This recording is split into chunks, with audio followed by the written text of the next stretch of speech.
This is a Renault, but wait, don't tune out, because now might be the best time ever to give this French brand a chance. For this long-term wrap video, we're looking at the Renault Megane E-Tech, and it's a really interesting little car, which I think signals a really new chapter for this really old brand.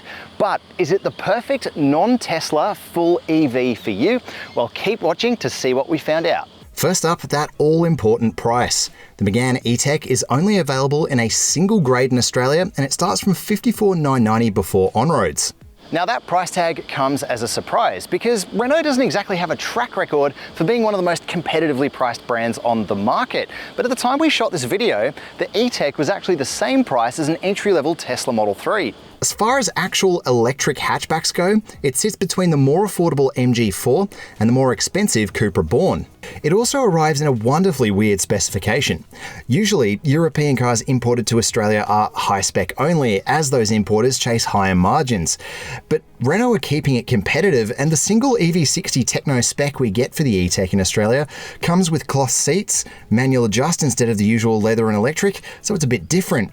And actually, it's equivalent to a mid-spec car over in the UK. That's not to say it doesn't still get good equipment though. The front two seats are still heated, and you still get a massive set of 20-inch alloy wheels.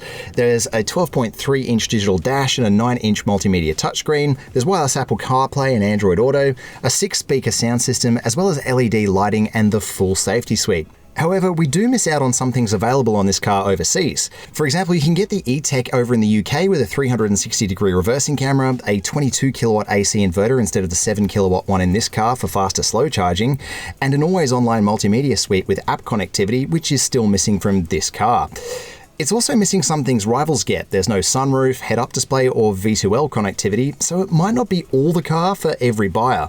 Now, when I first saw the Megane E-Tech in the pictures, I thought, how could they? They've ruined one of my favorite hatchback nameplates by turning it into an SUV, like has been done so many times before. But when you look at it in the metal, it's clear that this is actually still a hatchback, and the only sort of crossoverness about it are the black claddings over the wheel arches. It's still nice and compact, although dimensionally, it looks kind of interesting because it's got massive 20-inch alloy wheels.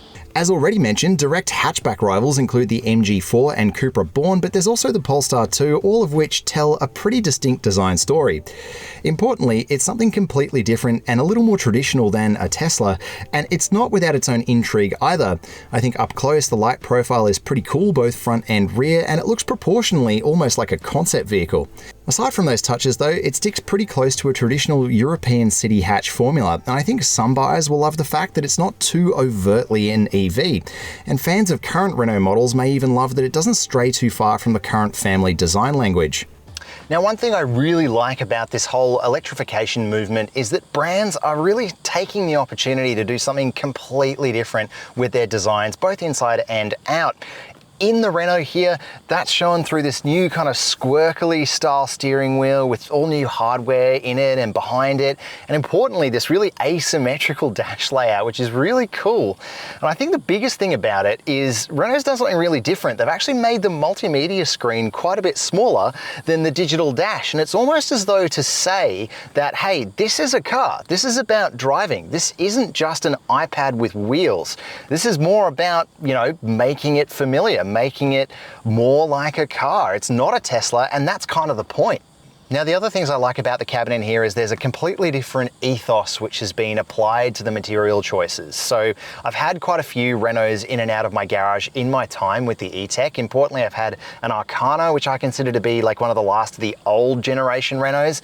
And the difference is night and day. So you get this really nice material for the seats, nice spongy trim. There's synthetic leathers like in the doors where there used to be hard plastics, and the dash is covered in this like nice cloth material as well, and the same for the headlining. It's all quite a nice dynamic kind of place to look at. It's not just black plastics and nasty materials. And I think the funny thing is a lot of the people that I've had in this car in my time where have said, oh, it reminds me of a Kia. And I actually think that's a massive compliment in today's market. Now with this new design also comes a whole bunch of very practical touches that really set the E-Tech apart from other EVs. And I think maybe the most important thing for a lot of concerned buyers is the amount of switchgear on offer, because as we know, a lot of EVs, especially like Tesla's and even Volvo's new EX30, which competes with this car, everything is just controlled through a central touchscreen, and it's actually not that intuitive to use while you're driving. It might look good, it might feel nice in the showroom, but as soon as you start driving, it starts to become annoying to press all those little small touch buttons. And the E-Tech's ethos is completely different from that, and it's completely different from Renault's, which have come before. So there's all new switchgear here. So not only are there buttons on the steering wheel, but there's 4 control stalks behind it, like physical hardware control stalks. You've got the indicator and wiper stalks. They're actually out of a Nissan, so they feel kind of nice. You've got a on the steering column shifter, and you've got maybe the only piece of carryover Renault hardware, which is the volume and radio control dial down here as well. Importantly here, yes, you get a smallish touchscreen, but you don't need to interact with core functions like the climate control only using touch panels. There's shortcut buttons all the way across this dash for all those core functions. You know, you've got a defogger, auto mode, fan speed control, temperature for both climate zones as well. So it is a very physical car. It feels like a traditional combustion car to use, and I think that's gonna really set it apart for some buyers. Now, just like a lot of EVs and funnily enough, Korean cars like we were talking about before, there is a almost completely new ethos taken to storage in the cabin as well. So that starts with this little floating panel here, which is a wireless phone charger. It's kind of a smart touch, although I found that the air conditioning doesn't reach it. So your phone gets a bit hot and then the wireless charging turns off in you know, the hot Australian sun, which is a bit of a shame. But elsewhere, there's some clever touches. So there's a big pocket in the doors with a kind of carpeting material as well, so it's not just scratchy plastics in there, big enough for our CarsGuide bottle. And in the center console here as well, you've got a huge tray, which you can toss lots of loose objects in, and then a single cup holder here, which is big enough to hold our CarsGuide bottle. But then in this tray area, you've also got these removable ridges, which as you can see, make up a cup holder when you put them the right way. And so you can have cup holders of several different sizes in there, or you can use them to divide up that area if you've just got different objects that you don't want mixing together, or cables or something that are going to tangle. And on the topic of cables that are tangling, you've got this nice sort of floating style center console as well, which opens up. There's a really deep console box in there because there's no transmission coming through here, but you've also got opportunities to cable manage, which is kind of rare because, you know, it's a shame to have an interior like this where you've just got cables pouring out of the dash for your Apple CarPlay or what have you. CarPlay in this one's wireless for what it's worth. But if you do need to cable things up, you can just plug them into this little bay here, and then you can just tuck them in like that, and then they're just out of the way, which is a nice touch. So the back seat is maybe a little bit where this car might fall down for some family buyers in particular, because it's not huge in here and it lacks quite a bit of amenity, especially for an EV. So it is quite dark, as you've probably noticed. Lots of dark headlining in here, really dark trims in the doors, and it is a little bit plasticky back here compared to how it is in the front seat as well, and that goes for this center console too. The seat trim does continue and it's quite nice, but it does feel a little narrow and closed in. So I think that, you know, having kids or animals back here maybe isn't going to be the best compared to a lot of other EVs in this segment. And it's not alone in this. Like, there are other cars that are great from the front but not so great in the rear, like the Polestar 2, that don't make great family choices. So it's not alone in this space, but it's also not terrible, and that's because it's just got this nice flat floor. So having two adults back here, you might be able to have them in relative comfort. I'm 182 centimeters tall, and as you can see behind my own driving position, the knee room is not bad either, and there's nice soft trim on the backs of these seats, and I've got just enough headroom, but you wouldn't want to be too much taller than me. In terms of storage, it also kind of disappoints, and that's because there is a pocket in the door, but it's tiny. I'm not really sure what it's useful for. It definitely doesn't fit our big CarsGuide bottle, which only fits in the seat back pockets. There's not even a drop-down armrest or a ski port or anything like that, so it's not a very versatile space. And unlike a lot of EVs as well, you don't get a full-size power outlet, just two USB-C ports, so you're not really making the best use of that big battery either. Elsewhere, you get two adjustable air vents with a lock-off but no rear climate zone, and that's about it. The boot is kind of interesting because from the outside it looks like it's going to be tiny, but it's actually enormous because it seems the battery ends somewhere under the back seats, leaving a massive cavity for luggage. Unfortunately, it leaves no room for a spare under the floor, but there is a small compartment good for hiding away your charging equipment. Now, under the bonnet of the Megane E-Tech, there's no frunk like you might see in a lot of its rivals. Instead, there's just a whole bunch of hardware to do with its electric motor and obviously cooling for the battery as well. And on that topic, Renault has done something quite different from a lot of its rivals, which have switched to rear-wheel drive by sticking with a front-wheel drive layout. That's not necessarily the bad thing that it might sound like. The E-Tech also scores a little bit less power than some of its rivals, with the Megane outputting a sensible 160 kilowatts and 300 newton meters. But it's also relatively lightweight for an EV, so while it might not outsprint some rivals, it feels about right for a car this size. Because Renault has tried to trim a little weight out, it needs a relatively small battery pack for a car of its driving range. Now, under the floor, from here to about here is a relatively small 60 kilowatt hour battery, but it still provides a pretty long WLTP range of 454 kilometers. Now, the trouble with a lot of these official numbers is they only tell half the story. Some EVs can even beat their WLTP number around town because of the use of regen braking, but on the flip side, a lot of them have hampered range on the open road because there are fewer times where they can get energy back. Now, in my testing, I actually beat that official consumption number with a number you'll see on your screen now. And I actually reckon in combined driving conditions, you will actually see close to the official sticker range. On the topic of charging, the Megane E-Tech is both good and bad. Let me explain. So on a DC fast charger, it can top up pretty quickly. The official rate is 130 kilowatts, which means you'll be back on the road in 30 minutes from just 20% charge. My car never quite got close to the official charging speed. The fastest I saw was 90 kilowatts from a 150 kilowatt charging stack, although there are many factors that could have contributed to this, particularly the ambient temperature. Still, at this speed, the E-Tech added 200 kilometers in no time, and I'm back on the road very quickly. Now, on the downside, Australian delivered versions of the E-Tech only get a 7 kilowatt AC inverter, and that's unfortunate because it really limits your slow charging time. If you plug in, say, down at the shops at one of these common AC slow chargers, it means you're only going to be pulling about 10% battery per hour, and it's just sort of not worth it. It would have been much better, especially for a small battery like this, if you were pulling more like 11 kilowatts, which is what a lot of this car's rivals get. So there are elements of the drive experience in the E-Tech which are quite familiar to a combustion car, but then there are elements which make it above par to drive for an EV as well. So first things first, there's a really nice light steering tune in this car's default setting, which helps make it feel relatively light compared to other EVs, but also the battery under the floor, it's only 60 kilowatt hours. So again, it is a relative lightweight. And this means that it's really quite reactive and feels just like a genuine little hatchback to drive. All of that kind of engineering that Renault is so good at when it comes to cars in this form factor is communicated really well to the driver. It's tight, it's refined, it's actually surprisingly quiet in here.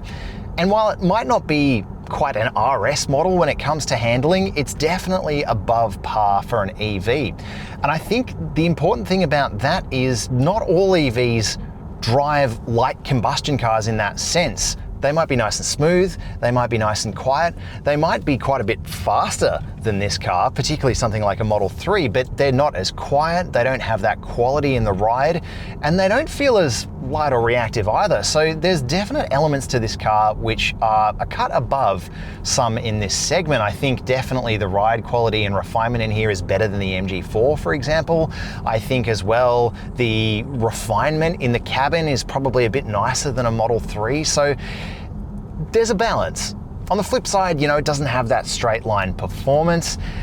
You can stick it in sport mode and it does firm things up a little bit, and it sort of takes the gloves off when it comes to the acceleration in particular. Like, it lets sort of the wheels chirp out of corners, and it's quite a bit of fun in that sense. So there is a slightly unhinged nature to it that you don't get again in every EV.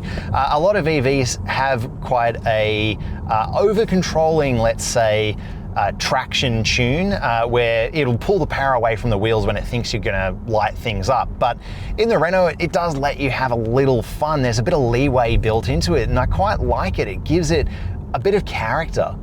The ride as well is quite springy and bouncy over a whole bunch of the kinds of bumps and undulations that you'll find in an urban setting.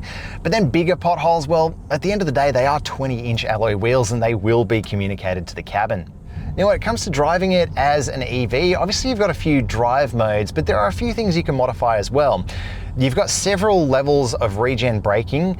The default mode is most of the regen is tied into the brake pedal, and I found that's how I ended up leaving the car. I really like a single pedal driving mode, but it's not for everyone. And this is a bit more of a keen driver's car, so I can see why that choice to have the best regen blended in on the pedal was made, but it doesn't have a single pedal driving mode. So if that's what you're looking for, you might be better off looking at other options. Now, the E-Tech isn't without its fair share of downsides like every EV. For a start, it's actually really hard to see out of this cabin because the rear window is just a tiny letterbox aspect. And Renault seem to know this, so what they've done is they've made the rear vision mirror have a digital setting, so you can swap it over and see a little bit more easily out of the rear. But I find neither of these solutions are very good because firstly, it makes it like kind of dull to look into that mirror with the screen built in behind it. So if you use it as a mirror, it's not very good. And then if you use it in the digital setting, it's really hard to get a depth perception to cars that are behind you. So that's not very good either. And that was the main issue I ran into with the car, was just it's difficult to get a sense of what's behind you. And the other thing that I noticed was this car doesn't have a full 360 surround camera like a lot of its EV rivals get.